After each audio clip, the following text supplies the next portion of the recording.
ஐயா, என் பேர் பச்சையப்பன். நான் காரைக்காலில் உள்ள ஒரு தனியார் பள்ளியில் ஆசிரியராக இருக்கேன். சரிங்களா? அதே மாதிரி நான் ஒரு தடவை ரத்தம் எங்கள் பெரியமாவுக்கு வேணும்னு சொல்லிட்டு ரொம்ப கஷ்டப்பட்டேன். அப்போ என் ஃப்ரெண்டு அப்துல்லா வந்து தவி ஜமாத் வழியாக இங்கேருந்து கோயம்புத்தூருக்கு ஒரு 2 கால் தான் வேலை முடிஞ்சிருச்சு எனக்கு. அதுக்காக நான் நன்றி சொல்லிக்கிறேன். சரிங்களா? குர்ஆன் வசனம் 33வது அத்தியாயம் 50, 51, 52 அதுலேருந்து நான் வசனத்தை படிக்கல, கேள்வி மட்டும் கேட்டேன். அந்த குர்ஆன் வசனத்தில் என்ன சொல்லியிருக்காங்கனாக்கா, நபிக்கு மட்டும் பல பெண்களை அவர் விரும்பும் அளவிற்கு அவர் ஆசைப்படும் பெண்களை எல்லாம் திருமணம் செய்ய குர்ஆன் அனுமதிக்கிறது. இது எவ்வாறு சாத்தியமாகும்? அதே மாதிரி அந்த வசனத்தில் சங்கடம் அவர்களுக்கு ஏற்படாமல் இருக்க அவருக்கு மட்டும் பிரத்யோகம் எனவும் குர்ஆன் கூறுகிறது. இதனால் அவர்களுக்கு என்ன சங்கடம் ஏற்படுகிறது? சரிங்களா?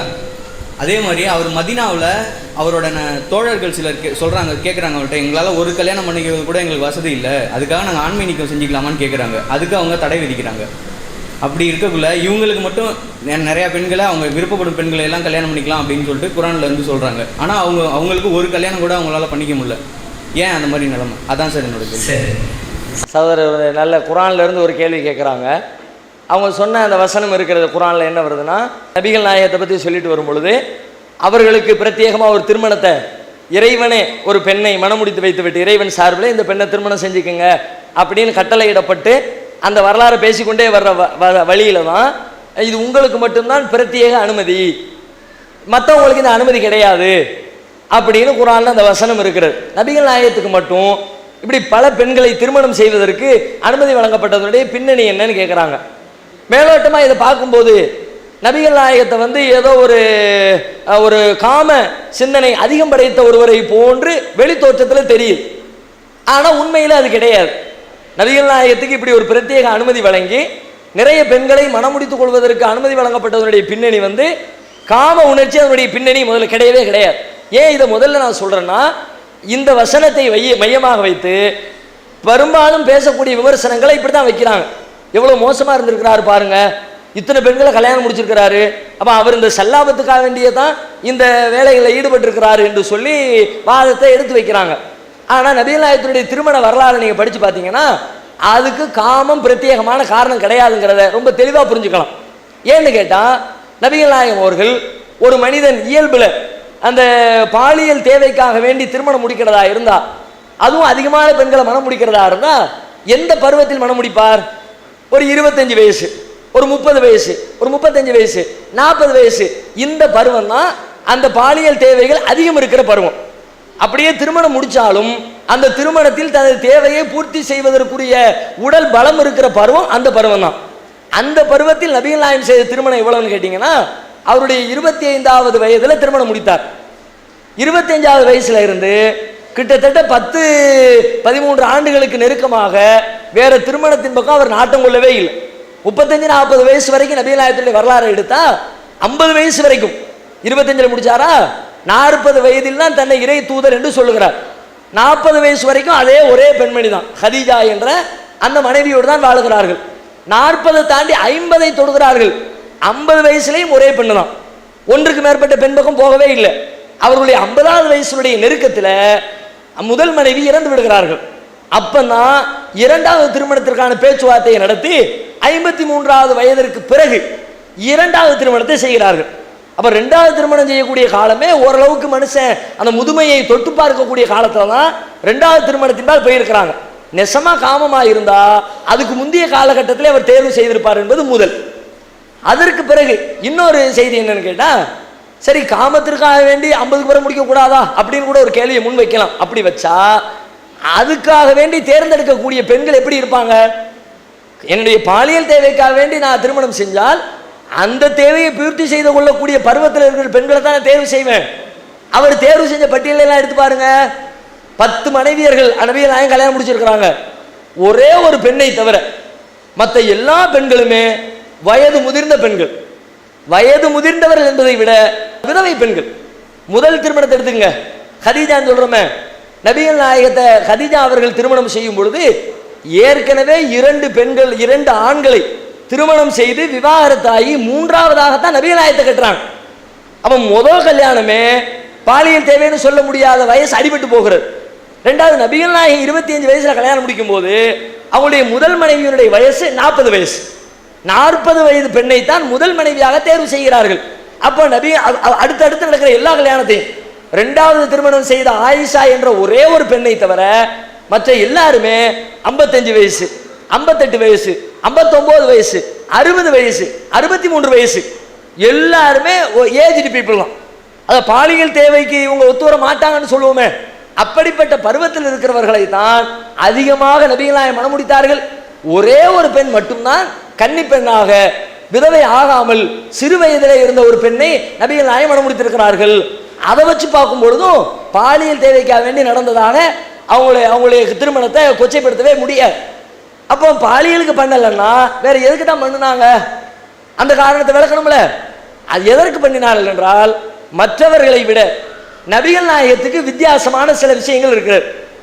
நபிகள் நாயகம் அவர்களுடைய வாழ்க்கையினுடைய ஒவ்வொரு அம்சமும் உலகத்தில் வாழக்கூடிய எல்லா முஸ்லீம்களுக்கும் வழிகாட்டுதலாக முன்வைக்கப்படுகிறது. நபிகள் நாயகம் எப்படி வாழ்ந்தாங்களோ அப்படி நாங்கள் வாழணும். வாழ்க்கைனா எது வாழ்க்கை? அவங்க எப்படி வியாபாரத்தில் ஈடுபட்டார்களோ அதே போல நாங்கள் வியாபாரம் செய்யணும். அவர்கள் எப்படி இறை வழிபாடு செய்தார்களோ அதே போல இறை வழிபாடு செய்யணும். அவர்கள் எப்படி சமூக வேலைகளில் ஈடுபட்டார்களோ அது மாதிரி சமூக வேலைகளை செய்யணும். அவங்க எப்படி குடும்ப வாழ்க்கை நடத்தினார்களோ அது மாதிரி நாங்களும் குடும்ப வாழ்க்கை நடத்தணும். குடும்ப வாழ்க்கைன்னா என்ன? ஒரு மனுஷனுடைய ஒரு 40-50% வாழ்க்கை பிரச்சனை குடும்பத்துக்குள்ள தான் இருக்கிறது.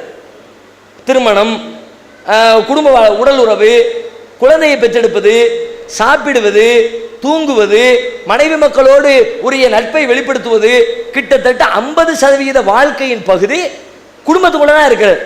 அப்ப 50% விஷயங்கள் வெளியில் இருக்கிறது. வெளியில உள்ளவர்கள் பார்த்து கேட்டு சொல்லி மற்றதை சொல்லிடுவாங்க. பள்ளிவாசல் வந்து எப்படி தொழுதாங்க, எத்தனை பேர் பார்த்துருப்பாங்க சொல்லிடுவாங்க. எப்படி போர்க்களத்தில் போர் செஞ்சாங்க பார்த்தவங்க சொல்லிடுவாங்க. ஆனா எப்படி தூங்குனாங்கன்னு எப்படி தெரிஞ்சுக்கிறது? எப்படி பல்லு தேய்ச்சாங்க, எப்படி குடும்ப வாழ்க்கையில் ஈடுபட்டாங்க, குடும்ப வாழ்க்கையில் ஈடுபட்ட பிறகு என்ன மாதிரி நடந்துக்கிட்டாங்க, பிள்ளைங்களுக்கு என்ன போதிச்சாங்க, இந்த விஷயங்களை எல்லாம் சொல்லி தரணும்னா அவர்களுடைய மனைவிமார்கள் வழியாக மட்டும்தான் இந்த விஷயம் உலகத்துக்கு வரும். மனைவி இல்லாட்டி இந்த விஷயம் உலகத்துக்கு வர்றதுக்கு சான்ஸே இல்லை. எல்லாமே வீட்டுக்குள்ள நடந்ததுல. இந்த மாதிரி நூற்றுக்கணக்கான காரியங்களை வீட்டுக்குள்ள செஞ்சிருக்கும் பொழுது அந்த விஷயங்களை வெளியில சொல்வதற்கு ஒரே ஒரு பெண்மணி மாத்திரம் இருந்தால், 2 பெண்மணி மாத்திரம் இருந்தால் எல்லா விஷயமும் வெளியில வராது. 2 நினைவு வச்சிருப்பாங்க, நாளை மறந்துடுவாங்க. மனிதனுடைய இயல்பு. இவங்க ஒன்று சொல்லணும்னு நினைப்பாங்க, ஒரு விஷயம் இதெல்லாம் ஒரு முக்கியமான விஷயமா இதெல்லாம் போட்டு ஏன் சொல்லிக்கொண்டு அப்படி சொல்லாமல் கூட விட்டு விடலாம். அதே நேரத்தில் அதிகமான பெண்கள் மனைவியர்கள் இருந்தால் ஒவ்வொருத்தர் ஒவ்வொன்றை சொல்லுகிற பொழுது வீட்டுக்குள்ள எப்படி நடந்தார்கள் என்ற மொத்த விஷயங்களும், தூங்கியதிலிருந்து பல் துலக்குவதிலிருந்து தலைவாரியதிலிருந்து இன்ச்சு பை இன்ச்சா எல்லா விஷயமும் எங்களுக்கு வரலாற்றில் பதிவு செய்யப்பட்டிருக்கிறது. இது எல்லாம் எப்படி தெரியும்? நிறைய பேர் இருந்தாங்கன்னா ஆளாளுக்கு ஒன்று சொல்லுவாங்க. ஒருத்தர் 2 மறந்தாலும் இன்னொருத்தருக்கு அந்த 2 நினைவுல இருக்கும். இந்த முக்கியமான பிரதானமான நோக்கத்திற்காகத்தான் நபிகள் நாயகத்திற்கு மாத்திரம் பிரத்யேகமாக இந்த அனுமதியை இஸ்லாம் வழங்கியது. மற்றவர்களுக்கு இந்த அனுமதி இல்லை என்று மறுக்கப்பட்டிருக்கிறது. எனது பெயர் ஆறுமுருகன். நிறைய தான் ஊர். நபிகள் நாயகம் இறைவனோட தூதர்னு சொல்கிறீங்க. நபிகள் நாயகம் வந்து இறைவனை பார்த்துருக்கிறாரா? இல்லை. அதாவது நடைமுறையில் அவர் பார்க்கல. இறைவன் தூதர்னு சொல்லிக்கிட்டு அவர் சில கருத்துக்களை சொல்லியிருக்கிறார், கொண்டு இருக்கிறார். நம்ம ஏன் வந்து கண்ணுக்கு தெரியாத ஒரு இறைவனை வச்சுக்கிட்டு நம்ம வழிபட்டு கொண்டுக்கிட்டு அந்த சொல்கிறத சொல்கிறாங்களே? கண்ணுக்கு தெரிஞ்சு வாழ்ந்த எத்தனை பெரிய மனிதர்கள் இருக்கிறாங்க, அவங்கள வச்சு வழிபட்டுக்கிட்டு இருக்காங்க. அதுதான் புத்தர், நீங்கள் கிறிஸ்டின் சொல்லி சொன்னீங்க. அவங்கள வழிபடுறதுல வந்து என்ன தவறு? இஸ்லாமிய நம்பிக்கைப்படி உலகத்தில் இதுவரைக்கும் யாருமே இறைவனை பார்க்கவே இல்லை. இஸ்லாமிய நம்பிக்கை மட்டும் இல்லை, உலகத்தில் இருக்கிற எல்லா மதங்களுடைய நம்பிக்கை இதுதான். கடவுளை யாரும் பார்க்க முடியாது. கண்டவர் வெண்டிலர், விண்டவர் கண்டிலர்மான். காண கிடைக்காதவன், அப்படிதான் பைபிள் சொல்கிறது. எங்கும் காண கிடைக்காதவர் கடவுள் கர்த்தர் ஒருவரே. அப்ப யாரும் பார்க்கல. பார்க்காத ஒன்றை போட்டு வணங்குறத விட பார்த்த ஒன்றை வணங்குறதுல என்ன இருக்கிறாங்க? கண்ணுக்கு எதிராக அவர் ஒருத்தர் வாழ்ந்தார், இவர் ஒரு வாழ்ந்தாருன்னு பெரிய மனுஷங்க இருந்திருக்கிறாங்க. பெரிய மனுஷங்க வழங்கிட்டு போறதுல என்னன்னு கேட்குறாங்க. முதல்ல வந்து நாம பகுத்தறிவு வழங்கப்பட்டிருக்கிற ஒரு ஜீவன். நம்ம எதை பேசினாலும் எதை சிந்தித்தாலும் என்ன முடிவெடுத்தாலும் நம்ம பகுத்தறிவுக்கு உட்பட்ட விதத்தில் தான் நம்முடைய முடிவுகளை முன்வைக்க வேண்டும். அந்த அடிப்படையில் தான் முடிவுகளை எடுக்க வேண்டும். இப்போ நீங்க சொல்லக்கூடிய பார்க்காத ஒன்றை போட்டு வணங்குறீங்களேங்கிற இதே கேள்வியை தான் கடவுள் மறுப்பாளர்கள் சொல்றாங்களே அவங்களும் முன்வைக்கிறாங்க. நாத்திகர்கள் சொல்றாங்களே அவங்க இதே நீ பாத்தியா பார்க்காத ஒருத்தனை ஏமா வணங்கிட்டு இருக்கிற. அப்ப இறைவனை வணங்காமல் இருப்பதற்கு அவனை பார்க்கவில்லை என்பதை ஒரு ஆதாரமா வைக்கிறார்கள். ஆனால் மனிதன் பொதுவாகவே கண்ணால் பார்த்து தான் ஒரு காரியத்தை முடிவெடுப்பேன் என்று சொன்னால் அவன் பகுத்தறிவுள்ள மனுஷனே கிடையாது. பார்த்தா செய்வேன், பார்த்துலாட்டி செய்ய மாட்டோம்னா நம்ம எத்தனையோ விஷயங்களை பார்க்காம செய்யறோமே. பார்க்காம செய்யறதுனால தான் மனுஷன். பார்த்து மட்டுமே செஞ்சா நம்ம ஆடு மாடு கழுதை குதிரை பன்றி நாயின்னு இருக்குத ஜீவராசி லிஸ்ட்ல சேர்த்துருவோம். ஏன்னு கேட்டா நமக்கு பார்வை ஒரு விஷயத்தை அறிந்து கொள்ள உதவுகிறது. பார்வை மட்டுமா உதவுகிறது? பார்த்து அறிகிறோம், ருசித்து அறிகிறோம், தொட்டு அறிகிறோம், நுகர்ந்து அறிகிறோம், கேட்டு அறிகிறோம். இதை எல்லாவற்றையும் வைத்து சிந்தித்து அறிகிறோம். அதுக்கு தான் பகுத்தறிவுள்ள மனுஷனே அர்த்தம். வெறுமனே பார்த்து மட்டுமே அறிந்து கொள்வதாக இருந்தால் ஆடு பார்த்து தான் அறிகிறது. ஆட்டை வீட்டில் அவுத்து விட்டுட்டு முன்னாடி எஜமானம் போய்கிட்டே இருக்கலாம். முன்னாடி போகும்போது அவனுக்கு பின்னாடி போய்கிட்டே இருக்குது. நூற்றுக்கணக்கான பேர் சந்தையில் நிற்கிறாங்க, இவன் போய்கிட்டே இருக்கிறான். அவன் யாருன்னு பார்த்து அவன் பின்னாடி போய்கிட்டே இருக்கு. ஆடு குழம்ப மாட்டேங்குது. அது எப்படி தெரிஞ்சுக்கிச்சு? கண்ணை வச்சு தான் பார்க்கு. இவன் தான் நம்ம முதலாளி, இவர் வீட்டில் தான் நம்ம தங்கி இருக்கிறோம், இவர் தான் நமக்கு சாப்பாடு போடுறாரு, இவர் பின்னாடி தான் நம்ம போகணும். அப்படி தானே போகுது.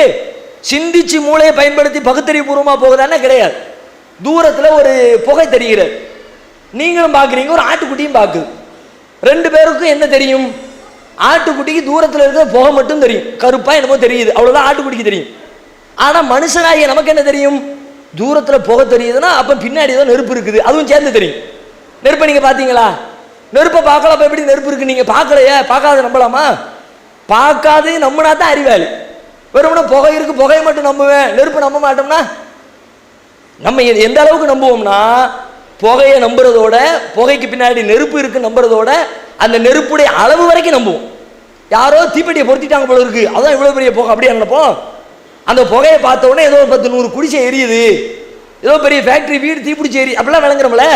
நீங்கள் ஃபேக்டரியை பார்க்கல, தீப்பிடிச்சி எரியக்கூடிய அளவை பார்க்கல, நெருப்புடைய கலரை பார்க்கல, அதனுடைய வெப்பத்தை தொட்டு பார்க்கல, கண்ணாலையும் பார்க்கல, வெறும் புகையை மட்டும் பார்த்தீங்க. புகையை பார்த்து விட்டு பின்னால் இவ்வளவு விஷயங்களை சேர்த்து அறிகிறீர்களே, அதுதான் அறிவாளிங்கிறது. கண்ணுக்கு எதிரில் ஒன்று பார்க்குறோம், பார்க்காத பின்னாடி என்ன இருக்குங்கிறது சேர்த்து சிந்திக்கணும். இப்போ இந்த பொருள் இருக்கிறது, ஒரு மைக்கு இருக்கு முன்னாடி. இந்த மைக்கு முன்னாடி இருக்குன்னா இது எப்படி வந்துச்சு? திடீர்னு ஆகாயத்திலிருந்து குதிச்சுட்டுன்னு யாராவது சொல்லுவாங்களா? நல்ல பின்னாடி யாரோ உட்காந்து ஏதோ ஒரு கம்பெனிக்காரன் கஷ்டப்பட்டு செஞ்சு கடையில் வச்சு வித்துருக்கிறான், வாங்கி கொண்டு மாட்டியிருக்கிறான், அப்படிதானே அர்த்தம்.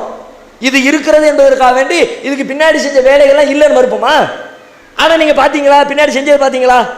மைக்கு செய்யக்கூடிய அந்த ஃபேக்டரியில் போய் உட்காந்து அது எப்படி மோல்டிங் பண்ணுறாங்க, எப்படி கலர் ஊற்றுறாங்க, எப்படி எடுத்து கொடுக்குறாங்க, எப்படி ஜாயின் பண்ண, எதையும் பார்க்கல.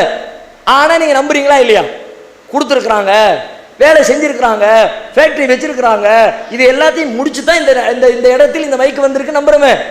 பார்க்காத ஒன்றை நம்புறீங்களா? எப்படி நம்புறீங்க? அதுக்கு தான் அறிவு. பார்ப்பதை மட்டும் நம்பாமல் பார்க்காத ஒன்றையும் சேர்த்து நம்புகிறோமே, சிந்தித்து நம்புகிறோமே, அதற்கு பெயர் பகுத்தறிவு. இப்ப அதே அடிப்படையில் தான் இறைவனை கண்ணால் பார்க்கவில்லை, பார்க்காவிட்டாலும் நம்ப வேண்டும். பகுத்தறிவு எப்படி?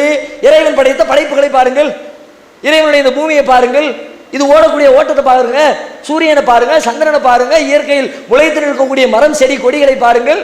அது எல்லாம் சொல்லும் இதுக்கு பின்னாடி ஒரு சிறப்பான திட்டமிட்ட அறிவு நிறைந்த படைப்பாளன் ஒருவன் இருக்கிறான் என்று அது உங்களுக்கு பாடம் நடத்தும்.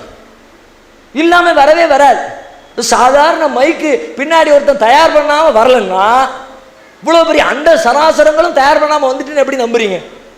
இதுல இருக்கிற திட்டமிட்ட செயல்பாடுகளை யோசிச்சு பாருங்களேன். எவ்வளவு டெக்னிக்கலா ஒரு ஒரு ஒரு பூ பூக்கிறது, சூரியகாந்தி பூங்கிறமே, பூ பூக்கிறது, அந்த பூக்கு அது சூரியன் உதிக்கிற நேரத்தில் உதிக்கிற திசை நோக்கி இருக்கிறது, நடுவுச்சிக்கு வந்தா நடுவுச்சிக்கு மாறுகிறது, மறையும் பொழுது மேற்கு திசை நோக்கி வருகிறது. எவ்வளவு திட்டம் பாருங்க.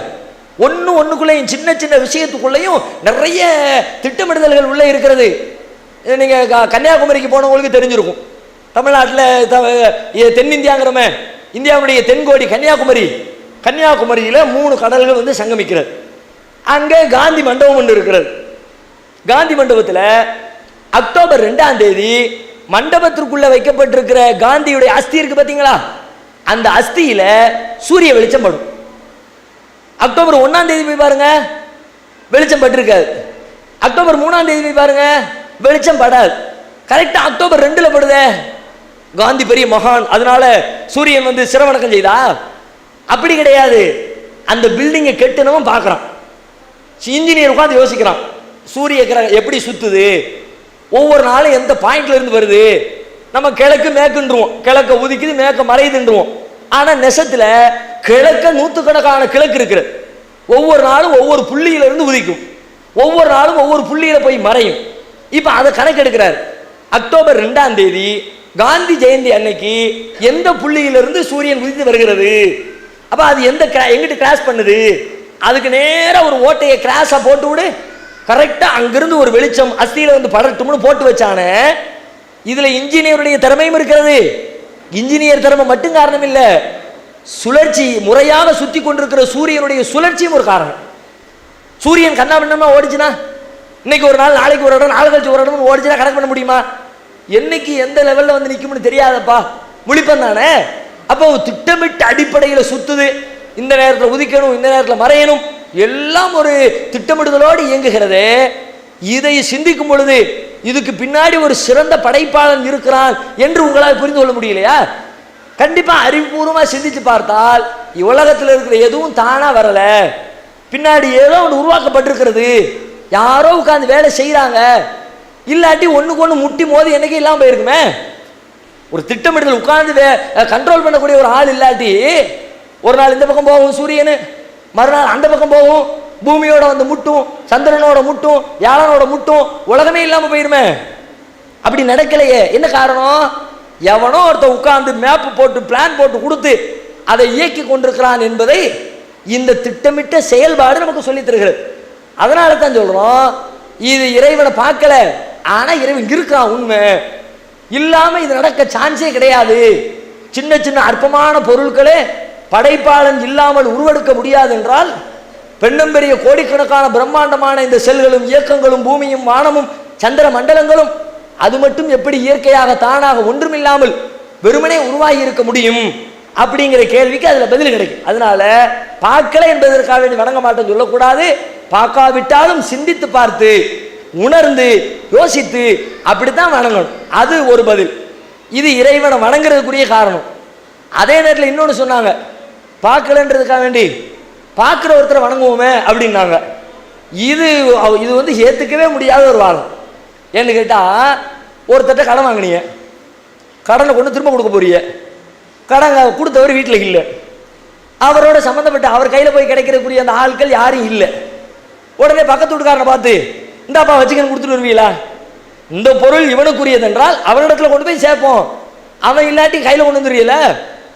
ஒருத்தர் உங்களுக்கு உதவி செஞ்சார், நன்றி சொல்ல போறீங்க, உதவி செஞ்சவர் ஆள் இல்லை, பக்கத்து வீட்டுக்கார கையை பிடிச்சி ரொம்ப நன்றிங்க, நேற்று எனக்கு ஹெல்ப் பண்ணுறதுன்னு சொல்வீங்களா? அவனுக்கு செய்ய வேண்டிய நன்றிக்கு அவனிடத்துல தான் செய்யணும். கடவுளுக்கு செய்ய வேண்டியதை கடவுளுக்கு தான் செய்யணும். ஒருவேளை கடவுள் இருக்கிறது தெரியலையா, யாரும் தெரியலன்னு சும்மா உட்காருங்க. கடவுள் யாரும் கண்டுபிடிக்க முடியல, எப்படி இருப்பான்னு தெரியல, யோசிச்சு பார்த்தீங்க, மூளைக்கு தட்டுப்படலை, அப்போ என்ன செய்யணும்? யாரும் தெரியல சும்மா இருங்க. அதுக்காண்டி இன்னொருத்தர் போய் பண்ணுனா, நல்லதுக்கு கெட்டதுக்கு எதுக்கு எடுத்தாலும் மனுஷன் ஒத்துக்க மாட்டான். குற்றவாளியை பிடிக்க போறாங்க, யாருமே கிடைக்கல, பக்கத்தில் கொண்டு பிடிச்சி உள்ளதுக்கு போட்டா அதான் கிடைக்கலப்பா விட்டுரு, கிடைச்சவனை போடுன்னு சொல்லுவோமா? அதே மாதிரி தான் வணங்குறதும். இறைவனை பார்க்கலன்றதுக்காண்டி வணங்கலை, பார்க்குற மற்ற ஆட்களை வணங்கிக்கோன்னு சொல்றது ஏற்றுக்கொள்ளவே முடியாது. இறைவன் இவன் தான் தெரிஞ்சா வணங்குங்க, தெரியலாட்டி வணங்காம சும்மா இருங்க. அதுதான் உண்மையில பகுத்தறிவுக்கு ஒத்த ஒரு நடைமுறையாக இருக்கும்.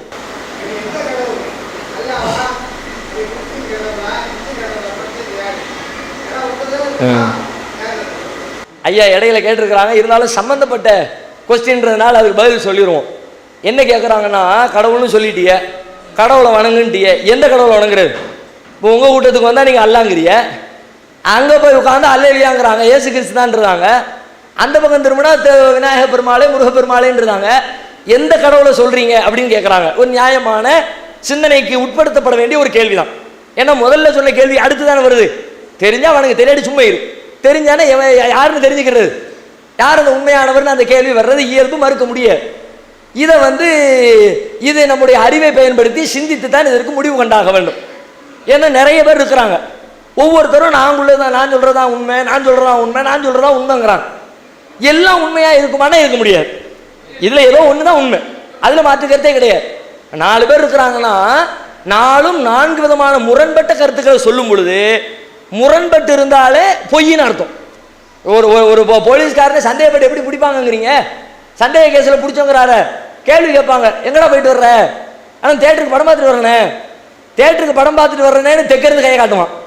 ஆனால் அவன் சொல்கிற தேட்டர் மேற்கு பக்கம் இருக்குன்னு வச்சுக்குவோம், பிடிச்சிட்டு போயிடுவான். ஏன் தேட்டருக்கு போயிட்டு வரோம்னா அந்த பக்கத்துல இருந்து வரணும், இந்த பக்கத்துல இருந்து வர்றிய, அப்போ உன் பேச்சுக்கும் சொல்லுக்கும் வித்தியாசம் இருக்குது. கூட்டிட்டு போய் நொங்க எடுத்தாச்சுன்னா உண்மையை கேட்கிறவாரு, ஆள் மாட்டிக்குவார். முரண்பட்டு இருந்தால் அதுல பொய் இருக்குன்னு அர்த்தம். ஏதோ ஒண்ணுதான் உண்மை. ஒருத்தர் வந்து கேட்குறீங்க, ஒரு பொருளை கொடுத்துட்டு ஒரு அரை கிலோ அல்வாவை கையில் கொடுத்து சாப்பிடுங்கிறிய, கொஞ்ச நேரம் கழிச்சு அவர்கிட்ட கேள்வி கேட்குறிய, சாப்பிட்டீங்களா? சாப்பிட்டேன்னு சொல்லணும், அல்லது சாப்பிடலைன்னு சொல்லணும். சாப்பிட்டேன் ஆனால் சாப்பிடலைன்னா இது ஒரு சாப்பிட்டால் சாப்பிடவில்லை என்பது பொய், சாப்பிடவில்லை என்றால் சாப்பிட்டேன் என்று சொன்னது பொய். ரெண்டில் ஒன்று தான் உண்மையாக இருக்க முடியும். ஏன்னா ரெண்டும் முரண்பட்டு இருக்கிறது. முரண்பட்ட எந்த ஒன்றிலும் ஒன்றே ஒன்றுதான் உண்மை, மற்றொன்று பொய் என்பது அறிவு நம்ம ஏற்றுக்கொள்கிறது. இப்போ அதே கான்செப்ட்ல மதங்களை சிந்தித்தால் எல்லாம் முரண்பட்டு தான் இருக்கிறது. ஒற்றுமைனா ரொம்ப ரொம்ப கம்மி தான். இஸ்லாம் ஒன்று சொல்லும், ஒரே ஒருத்தனை தான் வணங்கணும். கிறிஸ்தவத்தில் போய் பார்த்தா கடவுள் 3 பேர், திரித்துவ கொள்கை, 3 கடவுள் இருக்கிறார்கள், பிதா சுதன் பரிசுத்த ஆவின்றான். 1 3 ஒன்னா ஒன்று கிடையாது. அந்த பக்கம் பார்த்தா 33 கோடி தேவர்கள் இருக்கிறார்கள், அவங்க அப்படி சொல்லுவாங்க. அப்ப எல்லாமே முரண்பட்டு இருக்கிறது. இதில் எது சரியானது என்பதை எப்படி கண்டுபிடிப்பது? ஒவ்வொருவரும் தங்களுடைய கைகளிலே இறைவன் எங்களுக்கு சொன்ன வேத செய்தி என்று ஒரு புத்தகத்தை வைத்துக் கொண்டும் இருக்கிறார்கள். முஸ்லீம்கள் குரானை வச்சிருக்கிறாங்க, கிறிஸ்தவர்கள் பைபிளை வச்சிருக்கிறாங்க, இந்து சமூக மக்கள் நிறைய புத்தகங்கள், புராணங்கள், அது இது அப்படின்னு சொல்லிட்டு நிறைய விஷயங்கள் வச்சிருக்கிறாங்க. குறிப்பிட்ட ஒன்று அவங்கள்ட்ட கிடையாது, நிறைய நூல்கள் இருக்கிறது. இப்ப இதுதான் உங்களுக்கு இருக்கிற ஒரே வழி. எவனோ ஒருத்தன் இருக்கிறான், அதை நம்ம அறிவு ஏத்துக்கிறது. அந்த ஒருவன் யார்? ஆளாளுக்கு ஒன்றை சொல்கிறார்கள். இவர்கள் சொல்வது உண்மையா, அவர்கள் சொல்லக்கூடிய கடவுள் உண்மையா, இவர்கள் சொல்லக்கூடிய கடவுள் உண்மையா? சிந்தித்து பார்ப்பதற்கு கடவுளிடமிருந்து வந்த புத்தகம்னு கையில் வச்சிருக்கிறாங்களே, அந்த புத்தகம் தான் உங்களுக்கான ஒரு ஆராய்ச்சிக்கான ஒரே வழி. கடவுள் ஒரு புக்கை கொடுத்துருந்தா எப்படி இருக்கும்? ஒரு லிஸ்டே எடுங்க. கடவுள்னா நம்மள மாதிரி ஆள் கிடையாது, நம்மள மாதிரி சாதாரண அறிவு படைச்சவர் கிடையாது. உலகத்தை எல்லாம் படைச்சவர், மனுஷனை படைச்சவர், இயற்கையில் இருக்கிற எல்லா பொருட்களையும் படைச்சவர். அப்ப எல்லா பொருட்களுடைய யதார்த்தமான உண்மையான தன்மையை அறிந்து வைத்தவராக இருப்பார். கடவுளிடத்துல மறதி இருக்காது. மனுஷனா மறதி இருக்கும், கடவுளுடைய புத்தகமா மறதி இருக்கக்கூடாது, கடவுளுடைய புத்தகமா முரண்பாடு இருக்கக்கூடாது. ஏன்? மனுஷன் முரண்பாடு வரலாம். நான் முதல்ல ஒன்று சொல்லிட்டு தெரியாம பின்னாடி மாத்திடுவேன். 10 வருஷத்துக்கு முன்னாடி ஒன்று சொல்லுவேன், சொல்லிட்டு தப்பா சொல்லிட்டேனே, இந்த விஷயம் கண்டுபிடிக்கப்படுறதுக்கு முன்னாடி விஞ்ஞானத்தை பத்தி தப்பா சொல்லிட்டேன், தெரியாதுன்னு மறுக்கலாம். மனுஷனுக்கு மறதி உண்டு, கடவுள் என்றால் மறதி இருக்கக்கூடாது. மனிதனுக்கு முரண்பாடு உண்டு, கடவுளிடத்துல முரண்பாடு இருக்கக்கூடாது. மனிதனிடத்துல தவறு உண்டு, கடவுளிடத்துல தவறு இருக்கக்கூடாது. மனிதனிடத்துல ஆபாசம் உண்டு, கடவுளிடத்துல ஆபாசம் இருக்கக்கூடாது. இப்படி மனுஷனுக்கும் கடவுளுக்கும் உள்ள வேறுபாடு ஒரு பட்டியல் லிஸ்ட் எடுங்க. அந்த லிஸ்ட்டை கையில் வச்சுக்கிட்டு இந்த லிஸ்ட்ல யாரு பாஸ் பண்றான்னு செக் பண்ணுங்க. ஒவ்வொருத்தர் வேதத்தையா உள்ள விடுங்க, ஆராய்ச்சிக்கு உட்படுத்துங்க. பொய் இருக்குதா, முரண்பாடு இருக்குதா, சொல்லப்பட்ட தகவல்கள் முன்பின் இருக்கிறதா, எல்லாத்தையும் நீங்க ஆய்வுக்கு உட்படுத்தினா, நாங்கள் ஆய்வுக்கு உட்படுத்தினோம். பல்வேறு அமர்களில் உட்கார்ந்து ஆய்வு செய்தோம். கிறிஸ்தவ மதத்துடைய பைபிளையும் அது சம்பந்தமாகவே பல நூல்கள் எழுதியிருக்கிறோம். பைபிள் சம்பந்தமாகவே இதுதான் பைபிள், இறைவனுக்கு மகனா என்ற பெயரில் பைபிளை ஆராய்ச்சி செய்து, குரான் ஆராய்ச்சி பண்ணி இல்ல, பைபிளை ஆராய்ச்சி பண்ணி அதுல என்ன சொல்லப்பட்டிருக்குது, இப்படி ஒவ்வொரு மதத்தையும் பல்வேறு கோணங்களில் ஆராய்ச்சி செய்து பார்த்ததுல கடைசியாக நாங்கள் எங்கள் அறிவுக்கு உட்பட்டு, இதை நான் முஸ்லிமா இருக்குன்றதுனால சொல்றதா நீங்க நினைக்கலாம், நினைக்கிறதுக்கான வாய்ப்பு சாத்தியம் 100% இருக்குது. ஆனா நான் சொல்றது மட்டுமே வச்சு நீங்க முடிவு எடுக்க கூடாது. நான் சொல்றது ஓரம் கட்டிட்டு உங்க கையில வழங்கப்படுற புத்தகத்தை நீங்க ஆய்வுக்கு உட்படுத்துங்க. ஒரு லிஸ்ட்டை கையில வச்சுக்கோங்க. கடவுள்னா எப்படி சொல்லி இருக்கணும்னு உங்களுடைய அறிவுக்கு தோணுதோ அதை எல்லாம் பட்டியல் போட்டு வச்சுக்கிட்டு அதுக்கு பொருத்தமா எந்த புத்தகம் இருக்குன்னு தேடுங்க. அப்படி தேடினால் குரான்ல அது மனித புத்தகம், மனிதனால் எழுதப்பட்டது என்று சொல்வதற்கு ஒரு செய்தி இருக்காது. இது மனுஷனால சொல்ல முடியாத, இதை உலகத்தை படைச்ச இறைவனை தவிர வேற யாராலும் சொல்ல முடியாத விஷயங்கள் என்று 100கணக்கான விஷயங்கள் குரான்ல நீங்க பார்க்க முடியும். சாம்பிளுக்கு 1 2 சொல்றேனே. அறிவியல், இன்னைக்கு அறிவியல் உலகம், சயின்ஸ் ரொம்ப டெக்னாலஜி எல்லாம் வளர்ந்துருச்சு. எதை எடுத்தாலும் விஞ்ஞானபூர்வமாக சிந்திக்கணும் அப்படின்னு மக்கள் ஆசைப்படக்கூடிய காலகட்டம். அதனால நான் சயின்ஸை வச்சு சொல்கிறேன். நபிகள் நாயகம் இந்த குரானை உலகத்துக்கு கொடுத்தாங்களே, இறைவனிடமிருந்து வந்துச்சுன்னு சொல்லி, அந்த காலகட்டம் அறிவியல் ரீதியாக எந்த வளர்ச்சியும் இல்லாத காலகட்டம். இப்ப நாம வாழ்ந்துகிட்டு இருக்கிற காலம் அறிவியல்ல மனுஷன் எங்கேயோ கொடி கட்டி பறந்துகிட்டு இருக்கிற காலகட்டம். இன்னைக்கு கண்டுபிடிக்கப்படுகிற புதிய ஒரு அறிவியல் பூர்வமான உண்மையை, நிரூபிக்கப்பட்ட உண்மையை அத்தனை நூற்றாண்டுகளுக்கு முன்னால், அவர் கிபி 6ஆம் நூற்றாண்டில் வாழ்ந்தவர் நபிகள் நாயகம், அத்தனை நூற்றாண்டுகளுக்கு முன்னால் வாழ்ந்த ஒருவரால் சொல்லி இருக்க முடியுமா? இன்னைக்கு கண்டுபிடிக்கிற அன்னைக்கு எப்படி சொல்ல முடியும்? கண்டிப்பா முடியவே முடியாது. அப்படி யாராவது சொன்னவங்களாம் அடி வாங்கி தான் செத்து இருக்கிறான். ஒன்று ரெண்டு யாராவது ஒன்று, இந்த கலீலியோ இருந்தாரு, கலீலியோ உலகம் உருண்டன்ட்டாரு. என்ன பண்ணாங்க? கிறிஸ்தவ திருச்சபை உள்ளத்துக்கு போட்டு ஆளை எரிச்சு என்னெல்லாம பண்ணி காலி பண்ணிட்டாங்க. ஏன்? வேதத்துக்கு மாற்றமா சொல்றாரு. தசம உருண்டை. ஆனா அவர் தட்டன்னு சொன்ன உடனே விஞ்ஞானம் என்ற பேர்ல வேதத்தை மறுத்துட்டாருன்னு சொல்லிவிட்டு அவரை கொண்டு விட்டாங்கல்ல. இப்படி நிறைய நடந்திருக்குது. ஆனால் அன்றைக்கு சொல்ல விஷயத்தை இன்னைக்கு இருக்கிற விஷயங்களோடு ஒப்பிட்டு பார்த்தால் குர்ஆன் 100% நிரூபிக்கப்பட்ட அறிவியல் உண்மையோடு அப்படியே மேட்சா ஒத்து போகிறது. உதாரணமா இந்த கன்னியாகுமரி சொன்னேன். கன்னியாகுமரிக்கு போங்க, 3 கடல் சங்கமிக்கிறது. ஒரு பக்கம் வங்காள விரிகுடா, இன்னொரு பக்கம் அரபிக்கடல், இன்னொரு பக்கம் இந்திய பெருங்கடல். 3 கடல் சங்கமிக்குதா? 3 கடல் சங்கமிச்சா என்ன? 3 கடல் 3 பகுதியில இருந்து ஒரு தண்ணியை கொண்டு வரீங்கன்னு வச்சுக்கோமே. ஒரு டம்ளர்ல ஒரு கிணத்துல இருந்து தண்ணி, ஒரு டம்ளர்ல குளத்து தண்ணி, ஒரு டம்ளர்ல போர் தண்ணி, ஒரு டம்ளர்ல கார்பரேஷன் வாட்டர், எல்லாத்தையும் எடுத்துட்டு வந்து ஒரு பெரிய தூக்குச்சட்டி எடுத்து எல்லாத்தையும் ஊத்துறீங்க. ஊத்துனா எல்லாம் எப்படி இருக்கும்? 4 தண்ணி ஊத்துனா 4 தனித்தனி தண்ணியா இருக்குமா? 4ம் சேர்ந்து ஒரு தண்ணியா இருக்குமா? 4ம் சேர்ந்து ஒன்னாயிரும். தனித்தனியா இருக்காது. ஏன்னா தண்ணியும் சேர்ந்தா அது எல்லாம் மிக்ஸ். ஏன் பாலை தண்ணியோட கலந்தாலே 2 மிக்ஸ் ஆயிருதே. பாலும் தண்ணியும் கலந்தாலே பால் தனியா தண்ணி தனியா இல்லை, 2 மிக்ஸ் ஆகி 3வது ஒரு வடிவத்தை பெற்று விடுகிறது. கடல் சங்கமித்தால் அது மாதிரி தானே ஆகணும். நம்ம அறிவு சொல்லுது, ஆமா இந்த கடல் வந்துச்சுன்னா அந்த தண்ணி இங்கிட்டு போயிட்டு அந்த தண்ணி அங்கிட்டு போயிட்டு எல்லாம் ஒன்னோட ஒன்று கலந்துருச்சு. நம்ம அறிவு சொல்லுது. விஞ்ஞானிகள் சொல்கிறார்கள் கடல்கள் சங்கமிக்கிற இடத்தில் ஒன்றோடு ஒன்று கலப்பதில்லை.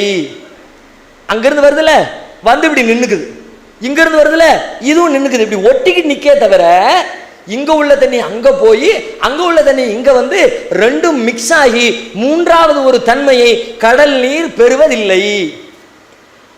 ஆராய்ச்சி பண்ணி சொல்றாங்க. அந்த ஒட்டுல போய் நின்றுக்கிட்டு இந்த பக்கம் தண்ணி எடுத்து டெஸ்ட் கொடுக்குறாங்க, இந்த பக்கம் தண்ணி எடுத்து டெஸ்ட் கொடுக்குறாங்க. இதுல உள்ள உப்பு, இதுல உள்ள அடர்த்தி, இதுல இருக்கிற விஷயங்கள் அப்படியே என்டையர்லி டிஃபரெண்டா அந்த பக்கம் இருக்கு. மேலோட்டமா பார்த்தா தெரிய மாட்டேங்குது. அறிவியல் பூர்வமா சிந்திச்சு முடிவெடுத்து சொல்றாங்க கன்ஃபார்ம் இதுதான். இது சொல்லப்பட்டு ஒரு 40 வருஷம் இருக்கும், ஒரு 50 வருஷம் இருக்கும். அது வரைக்கும் உலகத்துல மனுஷனுக்கு இப்படி ஒரு விஷயம் இருக்கதே தெரியாது. கடலும் முட்டிக்கிட்டு பக்கத்துல நிக்குதா சொன்னா கிறுக்குன்னு சொல்லுவான். அப்படிதான் உலகம் நினைக்கும். ஆனால் உண்மை அது. இந்த செய்தி இன்னும் சொல்வதாக இருந்தால் இன்னைக்கு கூட பல பேருக்கு தெரியாது. நம்ம சொல்லும் போதுதான் பல பேருக்கே தெரியும். அது எப்படிங்க அப்படியே ஆச்சரியப்படுற அளவுக்கு இருக்கலாம். இந்த செய்தியை குர்ஆன் அச்சரம் பெசகாத வார்த்தைகளில் தெளிவாக, நான் கூட குறைச்சி வியாக்கியானம் கொடுத்தலாம் சொல்ல வரல, நேரடி வார்த்தைகள்ல. ஏன்னா சில பேர் சொல்லுவாங்க அதுல ஒண்ணு இருக்கும், இவர் விளக்கன்ற பேர்ல இன்னொன்னு கொடுப்பார். நான் அப்படி சொல்ல வரல, நேரடி வார்த்தையில குர்ஆன் சொல்கிறது மரஜல் பஹரைனி எல்தகியான், 2 கடல்கள் சங்கமிக்கின்றன, பைனஹுமா பர்ஸகுன் லா யப்கியான். குர்ஆன்ல இருக்கிற வசனம் இது. இதுக்கு என்ன பொருள் தெரியுமா? 2 கடல்கள் சங்கமிக்கின்றன, ஆனால் 2ற்கும் இடையில கண்ணுக்கு புலப்படாத திரை ஒன்று இருக்கிறது, ஒன்றை ஒன்று கலந்து விடுவதில்லை. இந்த செய்தி கிபி 4ஆம் நூற்றாண்டில் வாழ்ந்த மனிதருக்கு எப்படி தெரிஞ்சிச்சு? மனித செய்தியாக இருந்தால் உலகத்துல யாருக்கும் தெரிஞ்சிருக்க கூடாது. 20ஆம் நூற்றாண்டு மனிதனை தவிர அதுக்கு முந்தி வாழ்ந்த யாருக்கும் தெரியாத ஒரு உண்மை குர்ஆன் எப்படி சொல்லிச்சு? நபிகள் நாயகம் எப்படி சொன்னாங்க? நபிகள் நாயகம் ஒரு தனி மனிதராக சொல்லல. இதை பார்க்கும்போது நமக்கு தெரியுது, இந்த கடலை யார் படைத்தானோ, இந்த கடலுக்கு இடையில தடுப்பை எவன் ஏற்படுத்தினானோ அவனை தவிர வேறு யாரும் இதை சொல்லவில்லை. சாதாரணமாக தெரிஞ்சுக்கிறோம்ல, இப்படி நிறைய. ஏன்னா நீங்க உலகத்தில் இருக்கிற அறிவு சார்ந்த எத்தனையோ நூல்களை படிச்சு பார்த்தா அறவுரைகளை எவ்வளவு நாளும் எல்லா காலத்துக்கும் பொருந்துற மாதிரி சொல்லலாம், நல்லுபதேசங்கள் சொல்லலாம். சயின்ஸை சொல்லவே முடியாது.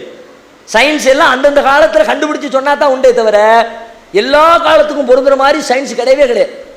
திருக்குறளே எடுத்துக்கோங்களேன், திருவள்ளுவர் பெரிய ஞானி தானே, 1.25 வரிக்குள்ள அடிக்குள்ள எவ்வளவோ விஷயங்களை 7 கடலை புகட்டி இருக்கிறாருன்னு பாராட்டுற அளவுக்கு நிறைய தத்துவங்களை சொன்னார்ல. சயின்ஸை பத்தி வரும்போது என்ன சொன்னாரு? அந்த காலத்தில் என்ன மக்கள் நம்புகிறாங்களோ அதுதான் சொல்லுவான். காலம் கடந்து சிந்திக்கிற அறிவாற்றல் மனுஷனுக்கு வழங்கப்படலை. சந்திர கிரகணம் ஏற்படுது. சந்திர கிரகணம் ஏன் ஏற்பட்டுச்சு? இன்னைக்கு சின்ன பிள்ளைகிட்ட கேட்டாலும் சொல்லும், 3ஆம் கிளாஸ் படிக்கிற பையன்கிட்ட கேட்டாலும் காரணத்தை சொல்லுவான். பூமியும் சந்திரனும் சூரியனும் ஒரே நேர்கோட்டில் வரும் பொழுது சந்திர கிரகணம் ஏற்படுது, சூரிய கிரகணம் ஏற்படுது சொல்லுவாங்கல்ல. வள்ளுவர் சொல்றாரு, கண்டதும் மண்ணும் அலர் மண்ணும் ஒரு நாள் திங்களை பாம்பு கொண்டற்று. சந்திர கிரகணம் ஏன் ஏற்படுது தெரியுமா? சிவபெருமானுடைய நெத்தியில இருக்குத பெற, அதுதான் சந்திரன். அவருடைய கழுத்தில் இருக்கிற பாம்பு, அந்த பாம்பு சிவபெருமான் நெத்தியில இருக்கிற பெறையை விழுங்குது, அதனால் கிரகணம் ஏற்படுகிறது. விழுங்கியதை கக்குகிறது, எனவே கிரகணம் நீங்கி விடுகிறது. இன்னைக்கு சொன்னா சிரிப்போம், அன்னைக்கு அந்த காலத்தில் அப்படிதான்ப்பா. அவருக்கு இருந்த டெக்னாலஜி, அந்த காலத்து மக்களுடைய நம்பிக்கை, ஏதோ ஏத்துக்கிட்டு போய்கிட்டு இருக்கிறோம். ஏன்னா விஞ்ஞானம்னா அப்படித்தான், காலம் தாண்டி சிந்திக்க முடியாத. ஆனா குர்ஆன் சொல்லுகிறது எப்படி சொல்லுச்சு? இது மாதிரி நூற்றுக்கணக்கில், ஒன்று சாம்பிளுக்கு சொன்னேன், நூற்றுக்கணக்கான விஷயத்தில் அப்படி பொருந்தி போகக்கூடிய வார்த்தைகளை குர்ஆன் பயன்படுத்தி இருக்கிறது. அந்த காலத்தில் மனிதனுடைய பயணத்தை எடுத்துக்கொண்டால் நடந்து போவாங்க, வாகனத்தில் ஒட்டகத்தில் குதிரையில் போவாங்க. அதை தாண்டி வாகனம் என்று ஒன்று கிடையாது. இப்படி போகிறது தான் அந்த காலத்து மக்களுக்கு தெரியும். இப்படி போகிறத பற்றி சிந்திக்கவே இல்லாத காலகட்டம். இப்போ நம்ம மேலைக்கு போகிறோம்ல, ஃப்ளைட்டில் போகிறோம்ல, இப்படி போகிறோமே, அந்த காலத்து மக்களுக்கு சிந்திக்கவே முடியாது. ஆனால் குர்ஆன் எடுத்து பார்த்தால் இப்படி எல்லாம் போறதுக்கு வாய்ப்பு இருக்கிறதுன்னு குர்ஆன் சொல்லுகிறது. நீங்க இந்த பூமியினுடைய எல்லையை தாண்டி போகலாம், அதற்கென்று பிரத்யேகமான ஆற்றலை தயாரித்து கொண்டு நீங்கள் செல்லுங்கள் என்று மக்களுக்கு அறிவுரை சொல்கிறது. அதுக்குரிய பவர், ஆக்சிஜன், போக்குவரத்து, நெருப்பு எல்லாமே இருக்குது.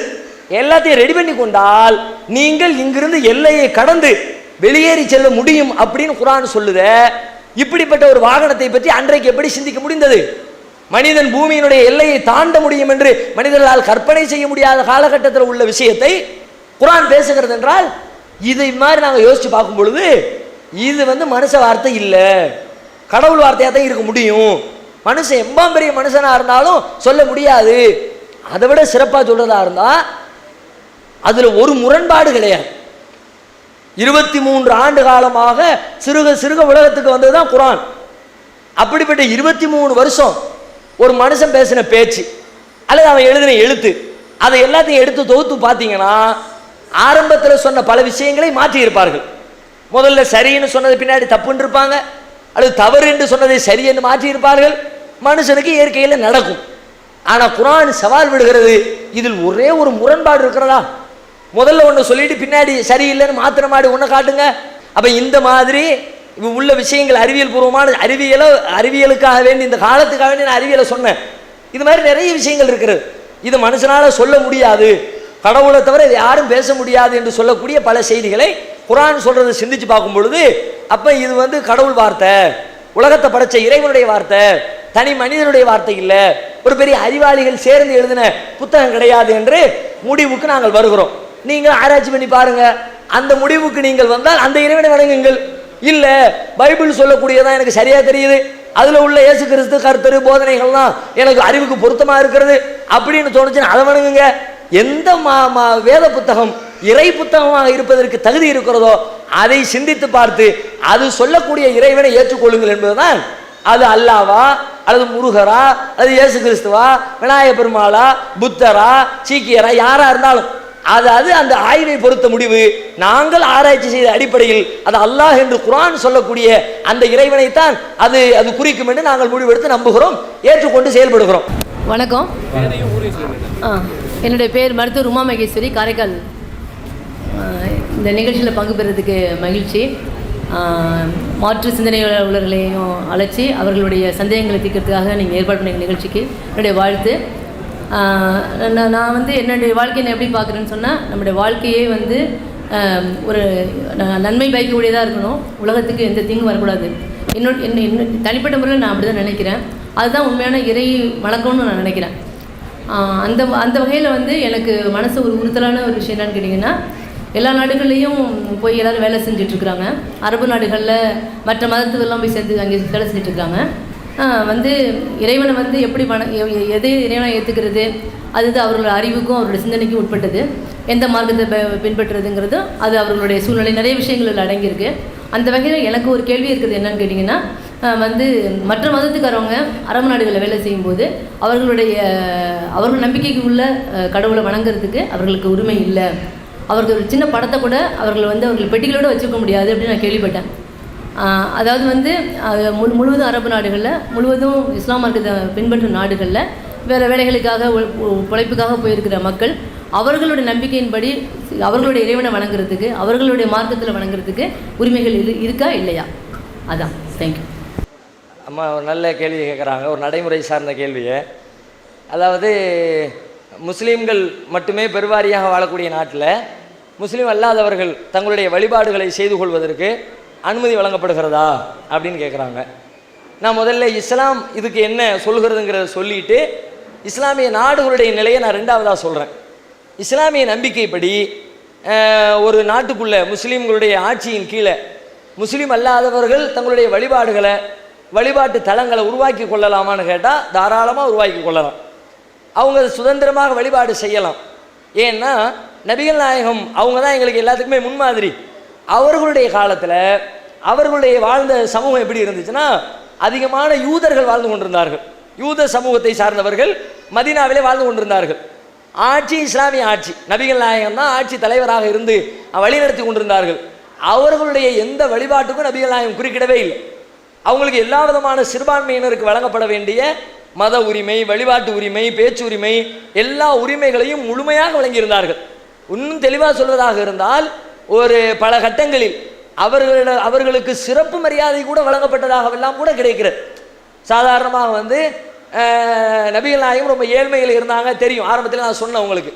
அவங்க கடைசியில் மரணிப்பதற்கு முன்னால் அவர்களுடைய பொருளாதார தேவைக்காக அவங்களுடைய கவச உடை, போருக்கு அணிஞ்சிட்டு போவாங்கல்ல, போர் உருக்கு ஆடை, அந்த ஆடையை ஒரு யூதரிடத்தில் கொடுத்து அடமானம் வைத்து அதிலிருந்து கொஞ்சம் கோதுமை வாங்கி அதை கொண்டு தான் தங்களுடைய வாழ்க்கையை கடைசி நேரத்தில் அந்த கவச ஆடையை திரும்ப மீட்காமலே மரணித்து விட்டார்கள்.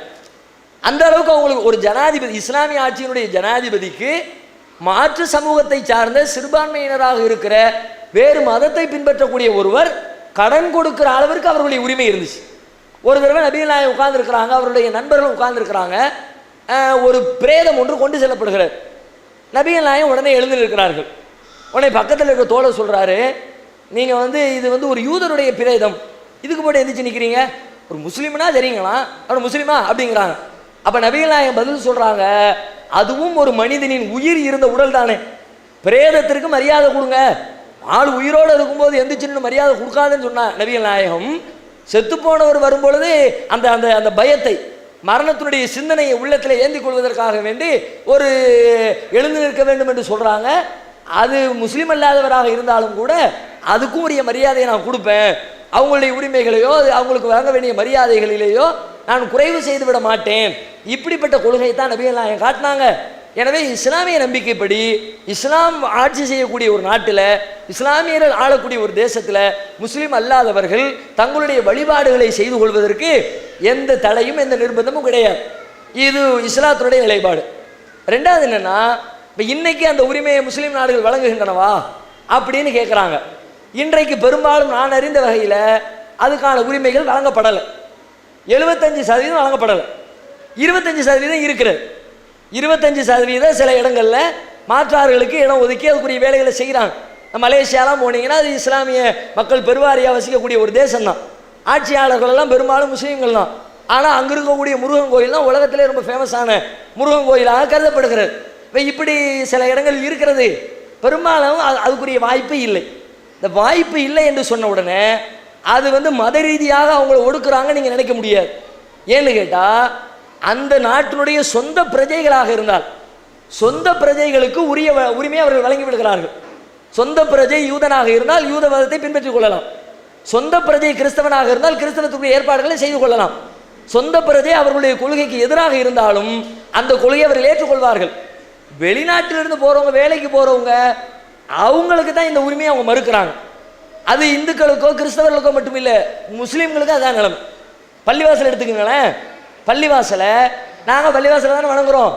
நாங்கள் போய் ஒரு இடத்த வாங்கி நாங்கள் பள்ளிவாசல் கட்டி நாங்கள் அதை நிர்வகித்து வழிபாடு செய்ய முடியுமான்னா எந்த இஸ்லாமிய நாடு எங்களுக்கு அனுமதி கொடுக்காது. நான் கட்டி வச்சிருக்கிறேன், உனக்கு தேவைப்பட்டால் அதை வந்து வணங்கிக்க, வழிபாடு செய்கிற உரிமை. கட்டுமானம், இடம், போக்குவரத்து அந்த பேசிட்டு வராத.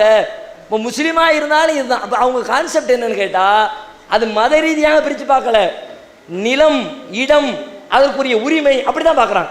ஒரு சென்ட் நிலத்தை சொந்தமாக வாங்கிட முடியாது, அதுக்காக வேண்டி போடப்பட்டிருக்கிற தடை தானே தவிர அடுத்த மதத்தை சார்ந்தவங்க என்பதற்காக வேண்டி அந்த தடையை அவங்க போடலை. முஸ்லீம்களுக்கும் அதுதான் பின்பற்றப்படுகிறது. அதே நேரத்தில் தனிப்பட்ட முறையில் வீட்டில் அவங்க இருக்கக்கூடிய அறையில் அவங்க அது மாதிரி ஒரு படத்தை வச்சு வணங்குறதையெல்லாம் தோண்டி துருவி ஆராய்ச்சி பண்ணி அதற்கு எதிரான நடவடிக்கைகளை எந்த அரசாங்கம் எடுப்பதில்லை. அவன் ரூமில் அவன் என்னத்தையும் செஞ்சுட்டு போகிறான்.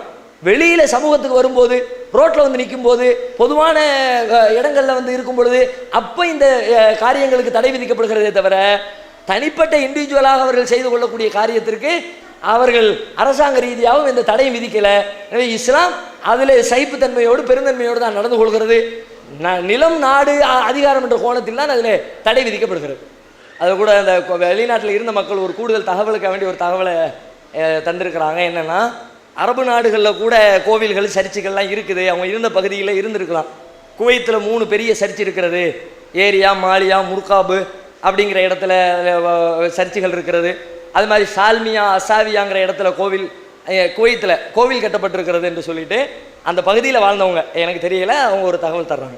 இரக்க குணம் கொண்டோரே, அஸ்ஸலாமு அலைக்கும். தாய் தந்தையரையோ அல்லது இதில் ஏதாவது ஒருவரையோ இழந்து வாடும் ஆதரவற்ற பிள்ளைகள் நம் சமுதாயத்தில் ஏராளம். பெற்றோர்களின் அரவணைப்பிற்கு ஏங்கி தவிக்கும் இவர்களுக்காகவும், பெற்றோர்கள் இருந்தும் வறுமையின் காரணமாக வாழ்வாதாரத்திற்கு வாடிக்கொண்டிருக்கும் சிறுவர் சிறுமிகளுக்காகவும் விசாலமான கட்டிடத்தில் அர்-ரஹ்மான் ஆதரவு இல்லம் செயல்பட்டு வருகின்றது. பாசத்தோடும் பரிவோடும் தாயுள்ளத்தோடும் பராமரிக்கப்பட்டு வருகின்றனர் இந்த சிறுமியர்கள். மார்க்க வழிகாட்டுதலுடனும் ஒழுக்க மாண்போடும் நடத்தப்பட்டு வரும் இந்த ஆதரவு இல்லம் உணவு, உடை உள்ளிட்ட அனைத்தும் முற்றிலும் இலவசமாகவே வழங்கப்பட்டு வருகிறது. ஒரு சிறுமிக்காக ஒரு மாதத்திற்கு 4000 ரூபாய் செலவாகிறது. ஒரு சிறுமிக்கு ஆண்டுதோறும் ரூபாய் 48,000 செலவாகிறது. நானும் அனாதையின் காப்பாளரும் சொர்க்கத்தில் இணைந்திருப்போம் என அல்லாஹ்வின் தூதர் ஸல்லல்லாஹு அலைஹி வஸல்லம் கூறியுள்ளார்கள். எனவே எங்களோடு சேர்ந்து நீங்களும் இவர்களுக்கு ஆதரவு கரம் நீட்ட, மறுமையில் அதிகம் நன்மையை பெற்றுத்தரும் இந்த மகத்தான பணிக்கு உங்களின் ஜக்காத் மற்றும் நன்கொடைகளை வாரி வழங்கிடுவீர். உங்களது நன்கொடைகளை டிடியாகவோ, செக்காகவோ, மணி ஆர்டராகவோ அனுப்பலாம். டிடி அனுப்புபவர்கள் தமிழ்நாடு தௌஹீத் ஜமாஅத் வங்கி கணக்கு எண் 7882748727 இந்தியன் வங்கி மண்ணடி கிளை என்ற பெயரில் எடுத்து அனுப்ப வேண்டிய முகவரி தமிழ்நாடு தௌஹீத் ஜமாஅத் மாநில தலைமையகம் 30 அரண்மனைக்காரன் தெரு, மண்ணடி, சென்னை 1. என் பெயர் உமா மகேஸ்வரி, டிஆர் பட்டினம் கொம்யூன் பஞ்சாயத்து ஆஃபீஸ் மேனேஜர். இந்த நிகழ்ச்சியில் கலந்துக்கிட்ட நான் ரொம்ப சந்தோஷமாக இருக்குது. அதாவது திருமண வாழ்க்கைக்கு பொருளாதாரம் முக்கியமாக படுது, ஆனால் வரதட்சணை வாங்கக்கூடாதுன்னு சொல்கிறது தேவையா? விருப்பம் உள்ளவங்க கொடுக்கலாமா, வாங்கலாமா? அம்மா ஒரு குடும்ப வாழ்க்கை சார்ந்த கேள்வியை முன்வைக்கிறாங்க. திருமணத்துக்கு வரதட்சணை வாங்க வேண்டாம்னு நாங்கள் சொல்லிக்கிட்டு இருக்கிறோம். வாங்கக்கூடாது, வேண்டாம் என்பதை விட வாங்கக்கூடாது என்பது எங்களுடைய பிரச்சாரத்தில் முக்கியமான ஒரு செய்தி. அது ஏன் அப்படி சொல்கிறீங்க? குடும்பம் நடத்தணும்னா பணம் காசுலாம் தேவை தானே. கல்யாணத்தை முடிச்ச பிறகு எங்கே போய் கடன் காட்சியாக வாங்கிட்டு இருக்க முடியும்? கல்யாணத்துக்கு முந்தைய பேரம் பேசி வாங்குறத வாங்கிட்டா கல்யாணத்துக்கு பிறகு நிம்மதியாக இருக்கலாம் தானே. அதனால் வாங்குறதுல என்ன தப்பு, கொடுக்கலாமா கூடாதா அப்படின்னு சொல்லி கேட்குறாங்க. பொதுவாகவே இஸ்லாமிய மார்க்கத்தினுடைய பார்வை, ஒரு காரியத்தை அது ஏற்றுக்கொள்கிறது என்றாலும் அல்லது ஒரு காரியத்தை செய்யக்கூடாது என்று தடை விதிக்கிறது என்றாலும் அதில் சமூக ரீதியான நன்மைகள் பின்னால் ஒளிந்திருக்கும். மனிதாபிமானத்திற்குரிய சிந்தனைகள் ஒளிந்திருக்கும். மனுஷன் பாதிக்கப்படுற விஷயங்களை தான் இஸ்லாம் தடுக்கும். ஒரு மனுஷன் செய்கிற ஒரு காரியத்தினால 2 பேர் நல்லா இருக்கிறாங்க, 2 பேர் துன்பப்படுவாங்கன்னா அந்த 2 பேர் துன்பப்படக்கூடாத, அதுக்கு தான் இந்த சட்டத்தை சொல்லும். ஒரு இடத்துல 100 பேர் இருக்கிறாங்க, ஒரு காரியத்தை செஞ்சால் அதனால் 98 பேருக்கு பாதிப்பு இல்லை, 2 பேருக்கு பாதிப்புனா அந்த 2 பேரும் இஸ்லாம் கவனிக்கும். பாதிக்கப்படுறான்ல, உங்களுடைய சுதந்திரத்திற்காக வேண்டி அது உங்களுடைய சந்தோஷத்திற்காக வேண்டி 2 பேர் பாதிக்கப்படக்கூடாது. இது இஸ்லாம் மட்டுமில்லை, மனுஷனுடைய நாடுகளில் உள்ள சட்டங்களை நாம் இயற்றி வைத்திருக்கிற சட்டங்களை அதுதான் சொல்கிறது. உங்களுடைய சொந்த விருப்பு வெறுப்புகளுக்காக சமூகத்தில் எந்த பாதிப்பு வந்துடக்கூடாது. உதாரணமாக பீடி சிகரெட் குடிக்கிறத எடுத்துக்கோங்க. நம்ம நாட்டில் இருக்கிற சட்டம் என்ன? பீடி சிகரெட்டு குடிக்கக்கூடாதுன்னு சட்டம் கிடையாது. பப்ளிக்கில் குடிக்காதீங்க, பொது இடங்களில் புகைப்பிடிப்பதற்கு தடை விதிக்கப்பட்டிருக்கிறது. ஏன் பொது இடத்துல? நீங்கள் இழுத்துருவீங்க, உங்கள் உடம்புக்கு ராகத்தாக இருக்குது, அப்போ தான் புகை விட்டு ஆற்றுனா தான் நல்லா இருக்குன்னு நீங்கள் சொல்லிடலாம். உங்கள் கூட 10 பேர் சிகரெட் குடிக்கிற ஆளாக இருக்கலாம், அவங்களுக்கும் அது பெருசாக தெரியலை. ஆனால் சிகரெட் வாடப்படாமல் சுத்தமாக உடலை பாதுகாத்து கொண்டு இருக்கிற 2 பேர் பாதிக்கப்படுவாங்களே, அந்த 2 பேரை பாரு. கூட இருக்கிற 10 பேர் சிகரெட் குடிக்கிறாங்களே மட்டும் பார்க்காதீங்க. இப்போ மதுபானத்தை எடுத்துக்கோங்களேன். மதுபானம் அருந்துறதுக்கு தடை விதிக்கப்பட்டிருக்கிறதா? மதுபானம் அருந்த தடை விதிக்கலை. மதுபானம் மருந்தி வாகனம் ஓட்ட தடைங்கிறான். ஏன் வாகனம் ஓட்ட? அவர் குடிச்சுவிட்டு மல்லாந்து படுத்தாருன்னா பிரச்சனை முடிஞ்சிருச்சு, ஒன்றும் கிடையாது. ஆனால் வண்டி எடுத்து ஓட்டினாருன்னா நானும் சம்மந்தப்பட்டிருக்கேனே, என் உயிர் சம்மந்தப்பட்டிருக்குது, என் மேலே கொண்டு ஏற்றி விட்டா என்ன பண்ணுறது? அப்போ இன்னொருவர் பாதிக்கப்படுகிற ஒரு கட்டமாக இருந்தால் அதனால் நான் எவ்வளவு நன்மைகளை அடைந்தாலும் பிறர் பாதிக்கப்படுகிற ஒரு காரியத்தை செய்யக்கூடாது. இதுதான் மனிதர்களுடைய மனிதநேயமான சட்டமும், இதைத்தான் இஸ்லாமும் சொல்கிறது. அந்த அடிப்படையில் திருமணத்திற்கு பொருளாதாரம் தேவை, மாற்றுக்கிறதே கிடையாது. ஆனால் பெண்ணிடத்தில் போய் ஆண் கேட்பதா, ஆணிடத்தில் போய் பெண் கேட்பதா?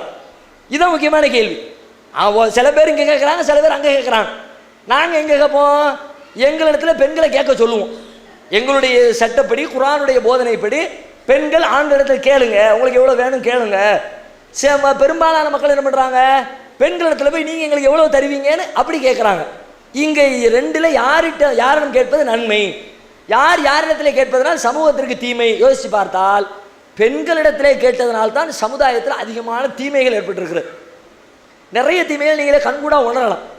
வசதி உள்ளவங்க பிள்ளைக்கு லட்சமாக கொடுத்து கட்டிட்டாங்க, அல்லது லட்சமாக வாங்கி கல்யாணம் முடிச்சுட்டாங்க. ஊருக்குள்ளே இருக்கிற எல்லாருமா வசதியோடு இருக்கிறாங்க, எல்லாரும் கல்யாணம் முடிக்கணும்ல.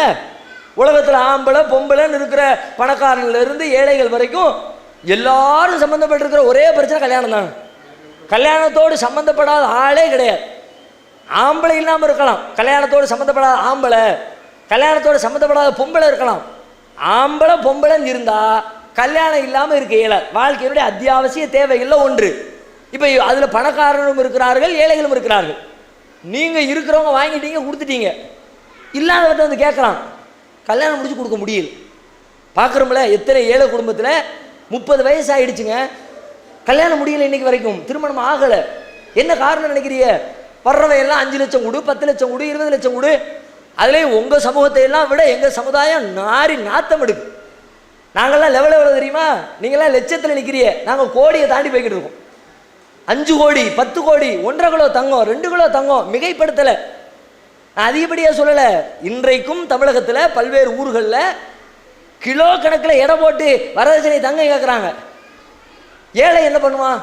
எல்லாம் வர்றவங்க பூரா காசு கேட்டால் அவங்க கொடுத்தாங்க, இந்த வீட்டில் இவ்வளோ கொடுக்குறேன்னாங்க, வீட்டில் கார் தர்றேன்னாங்க, நீங்களும் ஏதாவது தாங்கன்னு கேட்கும்போது மாதம் 5000 ரூபா சம்பாதிக்கிற ஒரு நடுத்தர குடும்பத்தை சார்ந்தவன் தான் பிள்ளைக்கு எப்போ கட்டி கொடுக்குறது, கல்யாணம் முடிக்கிறது? 25 வயசு, 28 வயசு, 30 வயசு, 35 வயசு. கடைசியில் என்ன ஆகும் தெரியுமில? இது மாதிரி ஆள் போக போக போக இன்றைக்கி இருக்கிற சமூக செட்டப்பில் ஒரு பொம்பளை பிள்ளை எத்தனை நாட்களுக்கு தன்னுடைய உணர்ச்சிகளை கட்டுப்படுத்தி கொண்டு இருக்க இயலும்? அவளுடைய பாலியல் தேவைக்கு தீர்வு சொல்லணுமா இல்லையா? 30 அதுவும் இன்றைக்கி இருக்கிற நாடு சீரழிஞ்சு போய் எங்கே பார்த்தாலும் காமத்தை தான் தூண்டி விடுறாங்க. ஒரு டிவி பார்க்க முடியுதா? டிவினா ஆட்டம் பாட்டம், அரைகுறையாக ட்ரெஸ் அவுத்து போட்டு அது வேறு மாதிரி சிந்தனையை தான் கிளப்புது. ஒரு ரேடியோ கேட்க முடியுதா? அதுலேயும் காம விரச பாடல்கள் தான். ஒரு பத்திரிக்கை படிக்க முடியுதா? பத்திரிக்கையிலே அது மாதிரியான காட்சிகள், ஃபோட்டோக்கள் தான். ஒரு தெருவில் வீதியில் நடக்க முடியுதா? அங்கங்கே ஆபாச போஸ்டர்கள் தான். எங்கே பார்த்தாலும் ஆபாசம் நிறைஞ்சிருக்கிற ஒரு காலத்தில் நீ கல்யாணம் முடிக்காமல் 30 வயசு வரைக்கும் ஒரு பிள்ளைய வச்சுருந்தா ரிசல்ட் என்ன ஆகும்? அங்கே ஓடி போகிறான், இங்கே ஓடி போகிறாங்கன்னு பார்க்குறோம். எல்லா சமுதாயத்திலும் நடக்கிறது. இந்த ஓடி போதல்ங்கிறது நடக்குதே, முக்கியமான காரணம் வரதட்சணை கொடுமை. வேறு காரணங்களும் இருக்கிறது. முக்கிய காரணம் ஏழை குடும்பத்தில் அது மாதிரியான முடியாத கட்டத்தில் இருக்கிறவங்க பல பேர் வேறு வழி இல்லாமல் தங்களுடைய பாலியல் உணர்ச்சியை தீர்த்து கொள்வதற்கு நமக்கு அப்பா இந்த வருஷத்துக்குள்ளே கல்யாணம் முடிச்சு வைக்க மாட்டார், நமக்கான வாழ்க்கையை நம்மளே தேர்ந்தெடுத்துக்குவோம், குடும்பத்தை விட்டு பெற்றவங்களை விட்டு சமூகத்தை விட்டு ஓடி போய் கல்யாணம் முடித்து சமூக சீர்கேடுகளில் ஈடுபட ஆரம்பிச்சிடுறாங்க. அப்போ இப்படிப்பட்ட கேட்டுக்கு இதுதான பின்புலமாக இருக்கிறது. நேரடியாக காரணம் இல்லை. நீங்கள் யார்கிட்ட போய் கேட்டீங்களோ அவங்க ஓடி போகலை, மறைமுகமாக காரணமாக இருக்குதா இல்லையா? பல பேர் பல குடும்பங்களை தற்கொலை பண்ணிக்கிறாங்க. தற்கொலை குடும்பத்தோடு 3 பொம்பளை பிள்ளைங்க 4 பொம்பளை பிள்ளைங்க வச்சுருக்கிறான். கல்யாணம் முடிச்சு கொடுக்க வழி இல்லை. விஷத்தை வாங்கிட்டு வந்து சாப்பாட்டில் ஊற்றி தானும் தின்னு பொஞ்சாதி கொடுத்து பிள்ளைங்களுக்கு கொடுத்து குடும்பத்தோடு கொலைன்னு சிலது பார்க்குறோமே. பின்னணியில் வரதட்சணை ஒரு காரணமாக இருக்கிறது. அவ்வளவு ஏன் இன்னைக்கு நாட்டில் ஆண் பெண் விகிதாச்சாரத்தில் பெண்களுடைய எண்ணிக்கை குறைந்து கொண்டே வருகிறது. கடவுளுடைய படைப்பில் ஆம்பளை பொம்பளை ரெண்டையும் ஈக்குவலாக தான் படைக்கிறார். 1000 ஆம்பளைங்க ஒரு ஊரில் இருந்தால் 1000 பொம்பளைங்களை தான் படைக்கிறார். அப்படி தான் பிள்ளைங்க பிறக்குது. யதார்த்தத்தில் நடந்துக்கிட்டு இருக்குது அப்படி தான். ஆனால் கணக்கெடுத்து பார்த்தா 1000 ஆம்பளைங்களுக்கு பல ஊர்களில் 950 பொம்பளைங்க தான் இருக்கிறாங்க. சில ஊர்களில் 900. ராஜஸ்தானில் ஒரு மாநிலத்தில் கணக்கெடுத்த சமீபத்தில் வெளியிட்டாங்க 850 பேர் தான் இருக்கிறாங்க. 1000 ஆம்பளைங்க இருக்கிறாங்க, 850 பொம்பளைங்க இருக்கிறாங்க. இப்படியே ஒரு 10 வருஷத்துக்கு இந்த ஜெனரேஷன் போச்சுன்னா, ஒரு 20 வருஷம் கடந்துச்சுன்னா, அதுக்கப்புறம் 1000 பேருக்கு 100 பொம்பளை உட்காந்துருப்பான். 1000 ஆம்பளை வந்து 100 பொம்பளை இடத்துல போட்டி போட வேண்டிய கட்டாயம் ஏற்பட்டுரும். நாடு உருப்படுமா? இப்படி ஒரு விகிதாச்சார பிரிவினை வந்துச்சுன்னா அவ்வளோதான், நாடு கெட்டு குடிச்சவராக போயிடும். எங்கே பார்த்தாலும் விபச்சாரம் அழிஞ்சு போயிடும். இல்லீகலான தொடர்புகள் அதிகரித்துரும். ஒருத்தனை கல்யாணம் பண்ணிட்டு 10 பேரோட குடும்பம் நடத்த வேண்டிய சூழல் வந்துடும். இதுக்கு என்ன காரணம் நினைக்கிறீங்க? பொம்பளைங்களுடைய பிறப்பு விகிதம் குறைஞ்சிருச்சானா? பிறப்பு விகிதம் குறையலை, பிறப்பு விகிதம் குறைக்கப்படுகிறது. திட்டமிட்டு ஸ்கேன் பண்ணி பார்த்து வயிற்றில் கலைச்சிடுறாங்க. புள்ள பிறந்தா கள்ளிப்பால் ஊற்றி கொண்டுடுறாங்க. எதுக்கு கொண்டுறாங்க? பிள்ளைய பிடிக்கலையா? புள்ள கருப்பாக இருக்குதா அல்லது புள்ள நொண்டியாக இருக்குதா? எதுக்கு பிள்ளைய கொண்டா? ஒரு அம்மா 10 மாதம் பிள்ளை வயிற்றில் வளரும்போது தடவி சந்தோஷப்படுறாள். என்னைக்கு பிள்ளையை பெத்தெடுப்போம்னு கனவு காங்குறாள். அப்படிப்பட்ட ஒரு தாய் தாம் பெத்த பிள்ளைய தானே தலைவாணியை மூஞ்சில் அமுக்கி கொள்றாள. என்ன காரணம் நினைச்சிய? இதுதான் காரணம். புள்ள இன்னொரு 15-20 வருஷம் ஆச்சுன்னா கட்டி கொடுக்கணும், நிறைய பணம் சேர்க்கணும். அதெல்லாம் நம்மளால முடியுமா? நம்மளே கூலி வேலை பார்த்துக்கிட்டு இருக்கிறோம். வர்றவன்லாம் லட்சத்தை கொடுங்க கேட்பான். இப்பவுமே பிள்ளைய கொண்டுட்டா பிரச்சனை முடிஞ்சுது. அப்போ பல கொலைகாரர்களை உருவாக்கி இருக்கிறது, விபச்சாரத்திற்கு அடித்தளத்தை ஏற்படுத்தி கொடுத்துருக்கிறது. இப்படிப்பட்ட நிறைய சமூக தீமைகளை பார்த்ததுக்கு பிறகுதான் ஆக நம்ம சும்மா இருக்கக்கூடாது. இப்படியே விட்டோம்னா இன்னும் 50 வருஷத்துல நாடு நாசமாக போயிடும். நம்மளாலான பணிகளை செஞ்சு இந்த தீமையிலிருந்து மக்களை விடுதலை பண்ணுவோம், மக்களை சரியான வழியின்பால் கொண்டு வருவோம்னு அங்கிருந்து திருப்பி இஸ்லாம் அதை சொல்கிறது. நாங்களும் எங்களுடைய பிரச்சாரத்தில் இதனால தான், இப்படி பல தீமைகள் இருக்கிற காரணத்தினால தான் வரதட்சணை கேட்காதீங்க, வரதட்சணை கொடுக்காதீங்க, அதுக்கு ஆதரவு தெரிவிக்காதீங்க. எந்த அளவுக்கு நாங்கள் அதில் உறுதியாக இருக்கிறோம்னா, என்னுடைய அண்ணன் திருமணம், என்னுடைய தம்பி திருமணம், என்னுடைய சகோதரியின் மகள் திருமணமாக இருந்தாலும் வரதட்சணை கொடுக்கல் வாங்கல் நடந்தால் எங்கள் அமைப்பில் இருக்கிற யாரும் அண்ணன் தம்பி கல்யாணமாக இருந்தாலும் பங்கெடுக்க மாட்டோம். அதில் நிற்குமா? அண்ணன் கல்யாணம்ல அண்ணன் உறவு பெருசுனா அதை விட ஊரில் இருக்கிற ஆயிரக்கணக்கான பெண்களுடைய வாழ்க்கை பெரிது, கருவில இருக்கக்கூடிய குழந்தைகளின் உயிர் பெரிது, பெற்றெடுக்கப்படுகிற பெண் சிசுக்களுடைய மானம் பெரிது. அதனால என் அண்ணன் கல்யாணத்தை விட இதை தான் நான் பெருசாக மதிப்பேன்னு எங்களுக்கு நாங்களே ஒரு திட்டத்தை வகுத்து ஒரு எல்லை கூட போட்டு வச்சு, அந்த மாதிரி கூட வெறுப்புகளை இப்படியெல்லாம் குடும்பத்துக்கு கல்யாணத்துக்கு ஆட்கள் வரலாட்டி அதில் வெறுத்தாவது வரதட்சணையை நிப்பாட்ட மாட்டாங்களா அப்படின்ற நோக்கத்தில் தான் நாங்கள் செஞ்சுக்கிட்டு இருக்கோம். அதனால திருமணத்துக்கு பொருளாதாரம் தேவை. அந்த பொருளாதாரம் நியாயமாக வரணும். பெண்ணிடத்தில் கேட்கறது என்ன நியாயம்? பெண்ணிடத்தில் பணம் கேட்குறோமே, அதுக்கு என்ன நியாயம்? 2 பேரும் குடும்ப வாழ்க்கையில் ஈடுபடுறோம், 2 பேரும் சந்தோஷமாக இருக்கிறோம். 2 பேரும் சந்தோஷமாக இருக்கிற ஒரு பிரச்சனைக்கு நீ பணத்தை தானா? இன்னும் சொல்வதாக இருந்தால் நம்மளை விட அதிக தியாகம் பெண்ணு தான் செய்கிறான். ஒரு கணவன் மனைவின்னு எடுத்துக்கிட்டா குடும்பத்தில் அதிக பங்களிப்பு யாருக்கு இருக்கிறது? பெண்ணுக்கு தான் அதிகம் இருக்குது. கல்யாணம் முடிஞ்சது சந்தோஷமாக இருந்தால் எந்திரிச்சு போயிட்டா முடிஞ்சு போச்சு. புள்ள பிறக்கணுமே, ஒவ்வொரு ஸ்டெப்பும் யார் கஷ்டப்படுறா? உள்ளுக்குள்ளே வயிற்றுக்குள்ளே வளர வளர அவள் தான் அனுபவிக்கிறா வேதனையை. வாந்தி எடுக்கிறா, சாப்பிட முடியலை, நடக்க முடியலை, ஏற முடியலை, இறங்க முடியலை, எல்லா துன்பத்தையும் அனுபவித்து பிள்ளைய பெத்தெடுக்கிற நேரத்தில் அவ்வளவு சிரமத்தை சந்தித்து மரணத்தினுடைய வாசலை தொட்டு திரும்புகிறாங்கிறாங்களே. அவ்வளோ பெரிய கொடுமைக்கு பிறகு தான் அந்த பிள்ளையை பெத்தெடுத்து, பிள்ளை இல்லாட்டி இவன் மனுஷனா ஊரில் நடமாடுவானா? எவ்வளோ வேதனை, பிள்ளை இல்லையே பிள்ளை இல்லையே. அப்போ பிள்ளை கிடைக்கிறதுங்கிற அவ்வளோ பெரிய தியாகத்தை அவள் செய்கிறாள, அவளுக்கு கொடுக்கறது நியாயமா வாங்குறது நியாயமா? நமக்காக வேண்டி எல்லா சுகங்களையும் இழந்துட்டு அப்பா வீட்டில் அம்மா வீட்டில் இருக்கும்போது ராணி மாதிரி வாழ்ந்துருப்பா. அவள் சொன்னதை செய்கிறதுக்கு அம்மா ரெடியாக இருப்பா. கலட்டி போட்ட ட்ரெஸ்ஸை பாட்டி துவைச்சி கொடுப்பாங்க.